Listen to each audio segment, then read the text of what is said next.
성경에 나오는 믿음의 위인들의 이야기를 우리가 볼 수가 있는데, 특별히 오늘 본문은 이 아브라함과 관계된 이야기입니다. 그런데 믿음이 우리가 성경을 보면서 창세기 속에서도 아브라함이 처음부터 대단한 결단입니다. 하나님이 그를 부를 때에 갈 바를 알지 못하고 본토 친척 아비 집을 떠난 결단을 높이 우리가 살 수 있는데, 그 과정 가운데 그가 머무는 곳마다 상수리 나무 아래 제사를 드렸고 하나님의 이름을 불렀고 예배하는 모습이 있는 다양한 이 믿음의 모습이 있지만, 그러나 최종적으로 믿음의 아버지로 인정을 받을 만한 그러한 이 하나님과의 언약을 맺고 이삭을 하나님 앞에 드릴 수 있을 만큼 성장하기까지 이 사실 과정 가운데 많은 실수가 있었던 것을 보게 됩니다. 그래서 그 같은 모습을 보면서 우리는 하나님이 그 아브라함과 함께 하시는 모습들이 사실 소돔과 고모라의 멸망과 이삭을 태어나게 하신 사건, 이런 다양한 사건들을 통해서 하나님이 직접적으로 말씀하시고 그와 함께 하셨던 것을 볼 때에 사실 아브라함의 믿음이 저절로 성장된 것이 아니라 사실 아브라함의 믿음의 조상이 될 만큼 하나님을 전적으로 신뢰하고 하나님 앞에 그를 믿음으로 의로 여김을 받은 것이 전적으로 하나님의 은혜였다는 사실을 우리가 발견하게 됩니다. 오늘 본문도 바로 그와 같은 모습을 보여주게 됩니다. 오늘 본문은 이 아브라함이 그랄 땅에 거하면서 사라를 그랄 왕 아비멜렉에게 빼앗긴 사건이 나타나고, 하나님이 직접적으로 개입하셔서 그를 아비멜렉을 저주하면서 그 여인을 돌려보내도록 이렇게 하는 반면이 본문이고, 18절 마지막까지 보면 모든 일에 해결을 하나님이 직접 하시는 모습으로 나타납니다. 그래서 아브라함이 기도하며 하나님이 아비멜렉과 그의 아내와 여종을 치료하사 출산하게 하셨으니 여호와께서 이왕에 아브라함이 아내 사레의 일로 아비멜렉의 집에 모든 태를 다스셨음이니라. 결국 태를 모두 닫고 저주하고자 하는 그 내용을 아브라함이 결국은 피해자가 아니라 이제는 승리자로서 그들을 축복하는, 그래서 그 축복의 기도로 말미암아서 태가 다시 열리는 이러한 기적을 체험케 하는, 어떻게 보면 복의 근원으로서의 삶의 위치를 다시 회복하는 모습이 그 속에 있는 것을 봅니다.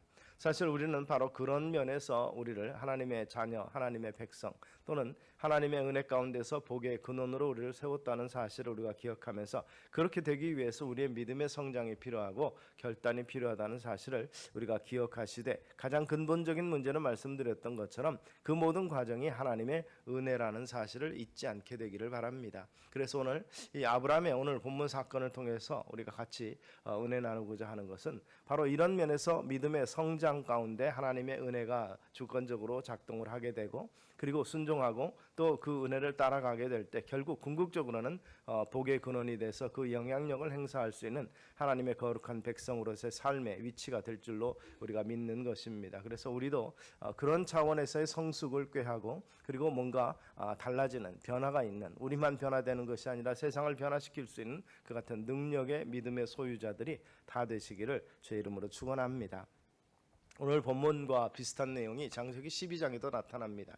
애굽으로 내려갔을 때 자기 아내 사라를 목숨을 부지하기 위해서 누이라고 속였다가 바로에게 빼앗기는 어려운 장면이 나옵니다. 그러나 하나님의 은혜로 회복이 돼서 오히려 많은 재물을 가지고 애굽에서 나오게 됩니다.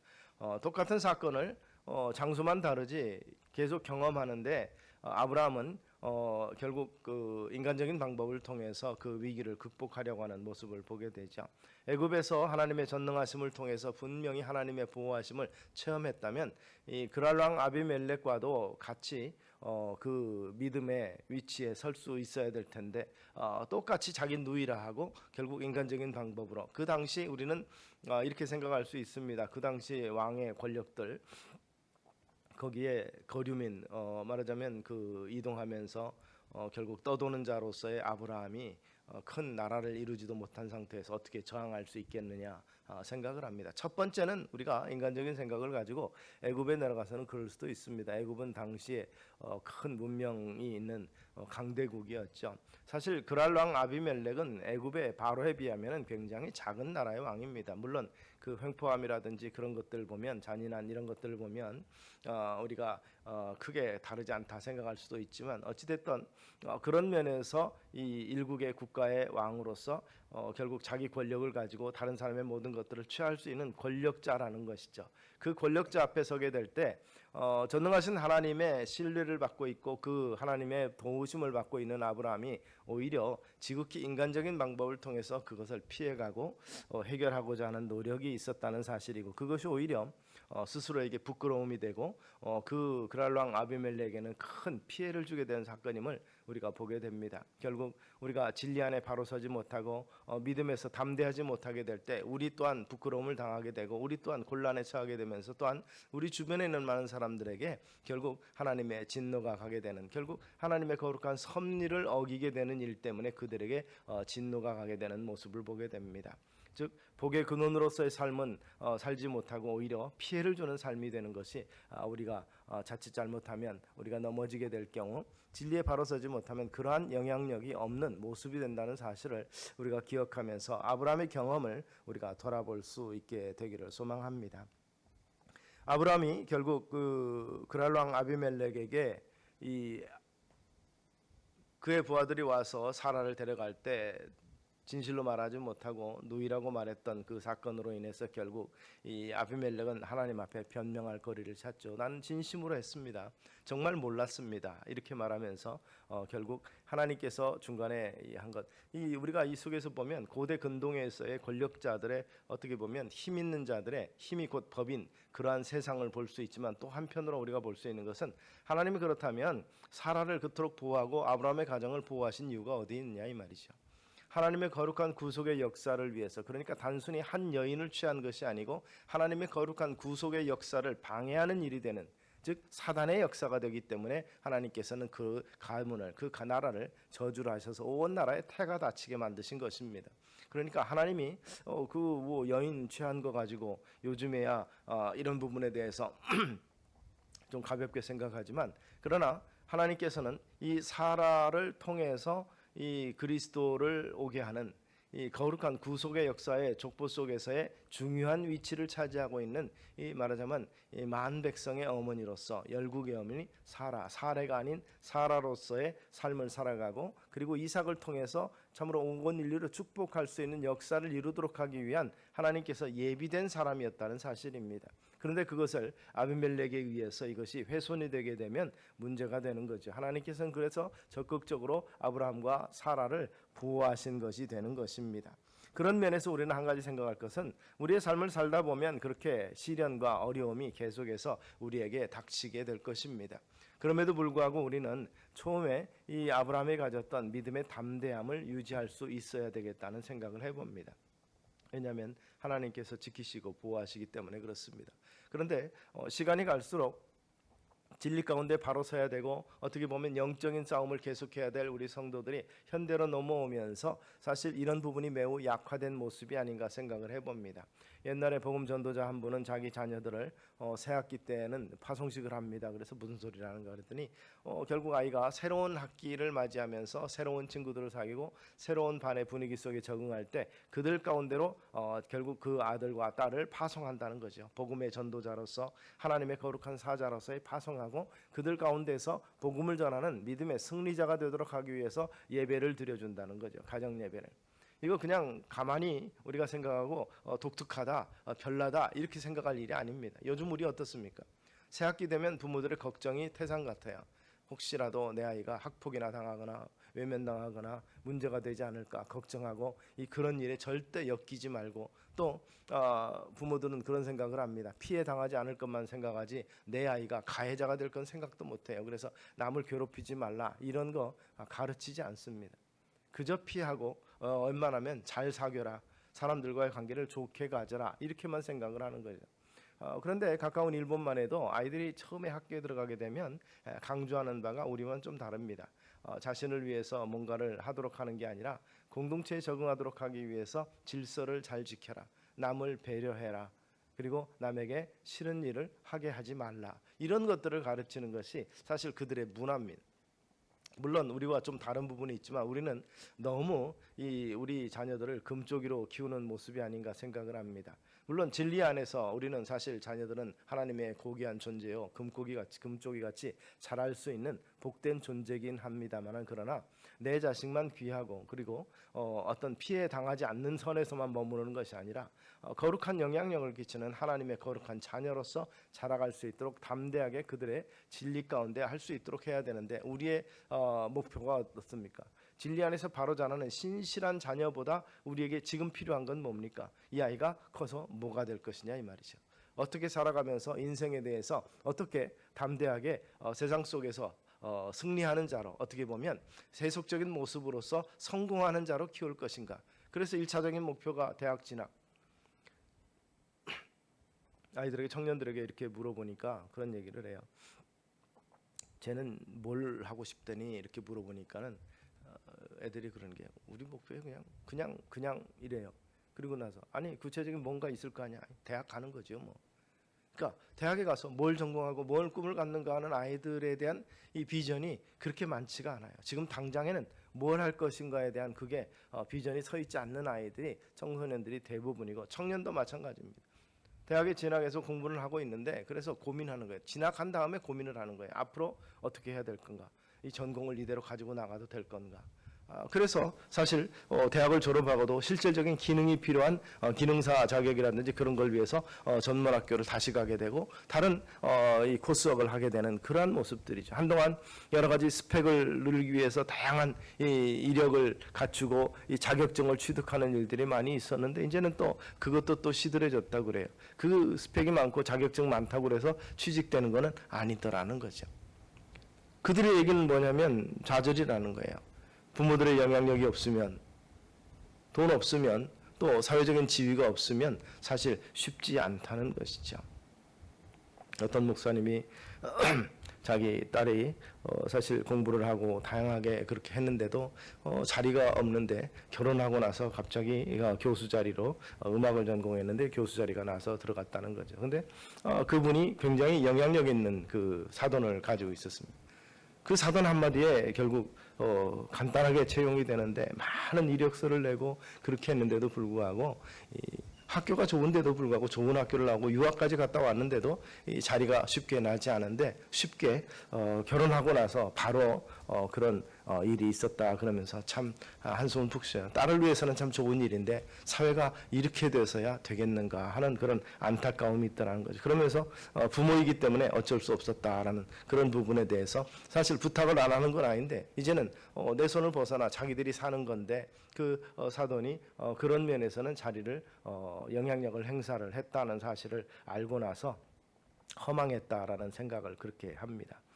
이런 부분들이죠. 세상이 그런데, 그러면 우리가 거기에 적응해 살아야지 어찌하겠느냐. 그럼에도 불구하고 하나님께서는 우리 하나님의 자녀들이 거룩함, 진리 가운데 바로 서도록 하기 위한다는 것입니다. 그런 면에서 우리가 아브라함의 경험은 바로 그런 면에서 세상과 타협하고자 하는 지극히 인간적인 방법이죠. 사실 사라가 그의 사촌 누이인 것은 맞습니다. 그러나 지금 현실은 어떻습니까? 그 당시는 근친간에 이렇게 결혼하고 이렇게 되는 것, 족보가 유지가 되는 것이 일반화됐다는 것을 생각을 하지만, 지금 현재는 누이였지만 자기 아내입니다. 그 아내라는 것을 드러내지 못하고 빼앗길까봐, 죽임당할까봐, 빼앗고 아내는 빼앗고 자기는 죽임당할까봐 두려워서 진리를 바로 밝히고 사실을 밝히지 못하는 그러한 이 연약함 가운데 있었던 것을 우리가 보게 되는 것이죠. 롯과의 관계 속에서 보면, 내가 좌하면 나는 우하리라 그러면서 하나님의 복의 근원이 되고 하나님께서 축복해 주실 것에 대한 확실한 이 소망이 있을 만큼 믿음이 성장하는 그 전까지는 아브라함도 흔들리는 모습이 있었던 것을 우리는 발견하게 됩니다. 그런 면에서 또 소돔과 고모라의 멸망 속에서 그 소돔과 고모라의 멸망을 바라지 않는 간절한 마음으로 하나님 앞에 담대하게 구했던 그 기도의 모습에 가기까지, 그리고 외아들 이삭을 하나님 앞에 번제로 드리기까지 담대한 결정을 내릴 수 있을 때까지 믿음이 성장하기 전에 그의 인간적인 모습을 우리가 볼 수 있는 것이죠. 결국 그에게 그 같은 승리의 기회가 주어지고 담대할 수 있게 변화가 될 수 있었던 것은 하나님의 순전한 은혜였다는 것을 우리가 보게 되는 것이죠. 아브라함에게 내려진 그러한 시련과 연단은 그에게 있어서 필요 없는 일이 반복이 아니라 결과적으로 가장 필요한 것, 이 두 번의 사건을 통해서 천지 만물의 주인이신, 결국 세상의 모든 권력자보다도 더 크신 하나님이신 것을 그는 발견하게 됩니다. 그래서 그런 차원에서 더 이상의 실수가 나오지 아니하는 모습을 보게 되는 것이죠. 사실 우리에게 그 다가오는 다양한 사건들, 그 속에서 이해되지 않는 것들이 참 있습니다. 사실 그런데 그것은 우리가 이해하지 못하는 것이 아니라 우리의 믿음의 수준이 거기에 이르지 못했다는 것을 우리가 함께 인식하실 수 있게 되기를 소망합니다. 그래서 겸손한 마음으로 하나님의 은혜를 사모할 수 있는 믿음과 은혜의 백성으로서, 하나님의 자녀로서 우리 위치에 설 수 있게 되기를 소망합니다. 하나님께서는 우리의 실패를 통해서도 우리를 가르치시고 우리를 실패케 하신 일이 아니라 우리가 실패한 것이라는 것을 인식할 수 있게 되기 바랍니다. 하나님께서 허락하셔서 그 실패에서 벗어나게 됐을 때 아프고 힘들지만 다시는 그것을 반복하지 않는 것이 믿음의 백성의 삶의 모습인 것을 우리가 인식하실 수 있게 되길 바랍니다. 결국 우리가 넘어지고 실족하는 일이 있을 수 있지만 그러나 그것들을 통해서 하나님의 은혜의 좀 더 깊은 곳에, 좀 더 넓은 하나님의 세계를 우리가 발견할 수 있게 되는 것입니다. 그것을 통해서 하나님은 하나님의 사람을 만들어 가시고 그들을 통해서 위대한 역사를 이루어 가신다는 사실을 우리가 기억하시기 바랍니다. 우리 앞에 어려움이 있다는 것은 사실 하나님의 관심 가운데 우리가 있다는 사실임을 잊지 않게 되시기를 바랍니다. 그 어려움 속에서도 우리가 어떻게 서는지를 보시고자 하는 것이죠. 그것은 연단받고 있건 하나님 앞에 시험을 받고 있건 하나님과 유관한 상태에 있다는 것이 곧 축복이라는 것을 우리가 잊지 않게 되기를 바랍니다. 그래서 우리 믿음의 무게를 달아보고자 하는 하나님의 시험 속에서 굳건히 설 수 있는 우리 모습이 되고, 또 한편으로는 하나님의 지켜주심을 확신하지 못하는 어리석은 아브라함의 모습을 보면서 우리가 여기서 타산지석처럼 하나님을 의지하기보다 인간의 방법을 통해서 해결하고자 하는 그것이 오히려 더 큰 어려움이 된다는 사실을 우리가 배울 수 있게 되기를 바랍니다.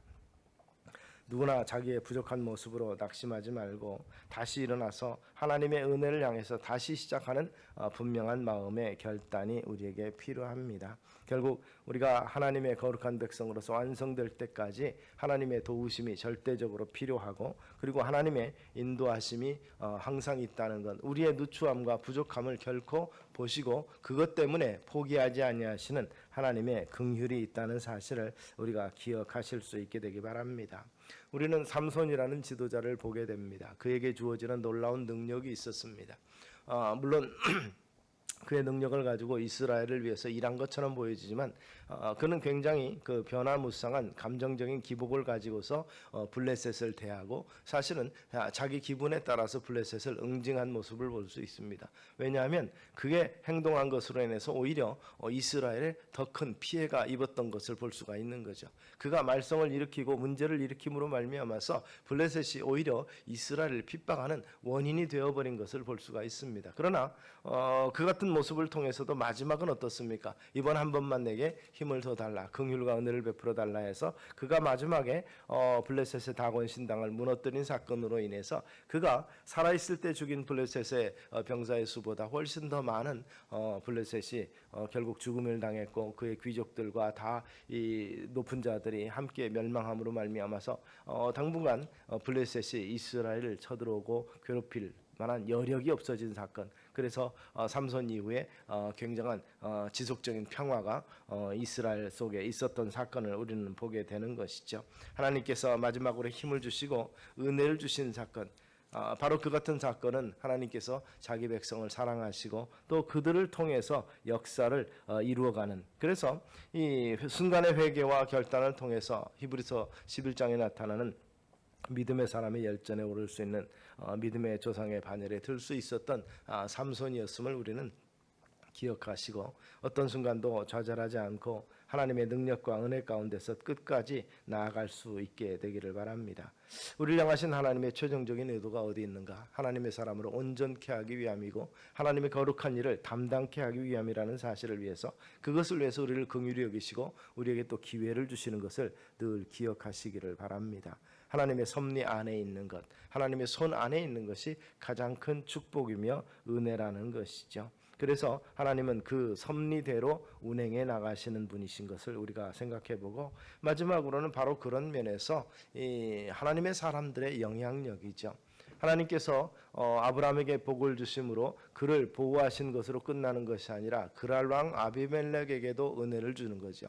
그도 때가 되기까지는 완전한 가나안 족속을 심판하는 그러한 역사가 있기까지 공존하면서 결국 가나안 땅에서의 아브라함의 입지를 보호하는 자로서, 주변에서 같이 균형을 유지하는 자로서 세워주고, 그 과정 속에서 그들에게도 은혜를 베푸시는 것을 볼 수가 있습니다. 그래서 닫힌 태를 열어주시고 그들에게 평안을 허락하시는 거죠. 그게 왜 그렇습니까? 아브라함 때문에 그렇습니다. 그가 비록 실수했지만 아브라함에게 실수도 문제가 있는 것이고, 그리고 그 지역에서의 결국 그와 화친을 맺음으로 말미암아서 오히려 그의 아브라함의 보호자가 그랄 왕이 되는 것입니다.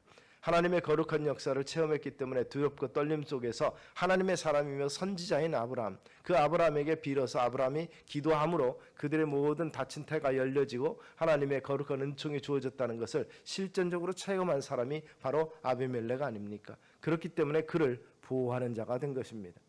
그의 은혜로 말미암아서, 하나님이 주신 은혜로 그의 나라도 보존되고 그의 백성도 보존이 된 것을 볼 때, 결국 하나님께서 그를 또한 아브라함을 인하여서 긍휼히 여기신 것을 우리가 발견하게 되는 것이죠. 사라를 데려왔을 때 그들의 태의 문이 닫혔지만, 그러나 하나님의 거룩한 이 역사, 구속의 역사를 위해서 어긋나지 않도록 하나님이 직접 개입하시고 그들에게 긍휼을 베푸셔서 그들은 회개하고 돌이킨 것이죠. 하나님의 경고의 메시지를 듣고 다시 돌이켰을 때 그들의 태를 열고 그들에게 풍성함을 주시고, 그 풍성함과 아브라함과의 관계를 통해서 하나님을 경험한 그들이, 아브라함을 통해서 하나님을 경험한 그들이 아브라함의 보호자가 되고 그 땅에 거주하게 될 수 있게 만들어 주신 것을 우리가 볼 수가 있습니다.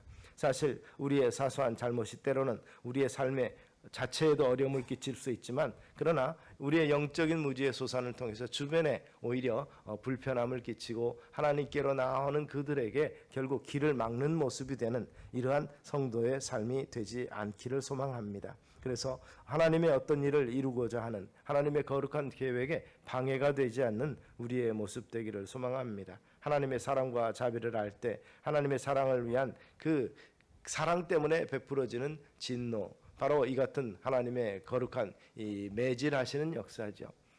몽둥이를 쓰시고 그것을 꺾어버리시는 하나님의 진노하심이 결국 우리 때문에 이루어지지 아니하도록, 이스라엘 백성들이 하나님 앞에 범죄하지 않았으면 막대기가 필요 없었을 것입니다. 물론 역사를 만약으로 돌아가는 것은 별 의미가 없다지만, 역사를 통해서 볼 때 이스라엘이 진정으로 하나님 앞에 서고 회개하고 진실한 마음으로 하나님을 섬겼다면 주변의 강대국을 통해서 그들을 채찍질할 필요가 없지는 않은가 생각을 해보는 것이죠. 그들의 강대국을 통해서 이스라엘을 괴롭히는 것, 그들이 힘들고 어렵게 만든 것은 바로 다시 하나님을 바라보고 하나님을 찾게 만드시는 하나님의 채찍질이었고, 하나님께서 훈련시키는 일이었던 것을 우리는 이스라엘의 역사를 통해서 보게 되는 것입니다. 어떤 일이 어렵고 잘 안 될 때, 고통스럽다 할 때 하나님 앞에 더욱더 기도하며 더 은혜를 향해서 나아갈 수 있는 우리 성도님들 되시기를 소망합니다. 결국 복의 근원인 그의 백성과 그의 주변선들까지도 하나님은 복 주시기를 원하시는 것이죠. 왜냐하면 궁극적으로는 우리가 복을 받고 우리가 풍성한 삶을 살기를 원하기 때문에 주변까지도 돌아보시는 하나님의 그 크신 은혜가 있고, 근본적으로 우리를 향한 그 축복을 완성시키기 위해서 하나님께서 주변에게도 복을 주신다는 사실을 우리가 기억하시기를 바랍니다. 그래서 하나님의 백성 주변에서 하나님의 백성으로 인한 축복이 오는 복의 근원으로서의 이 복된 삶의 모습, 그리고 한 걸음 더 어려움 가운데서도 주께로 향하는 진리로 나아가는 인간적인 방법이 아닌 하나님의 은혜를 사모하는 마음으로 믿음의 성숙이 있는 우리 모습 되기를 주의 이름으로 축원합니다. 기도하겠습니다. 살아계신 아버지 하나님, 하나님을 믿고 기대하며 살아가는 우리가 하나님의 축복된 백성이요, 또 하나님 안에서 행복하며 은혜 누리는 백성인 것을 다시 한번 기억하면서 아버지 하나님께서 원하시는 바 거룩함을 이루기 위해서 힘쓰는 우리 되게 하여 주시옵소서. 예수님 이름으로 기도드리옵나이다. 아멘.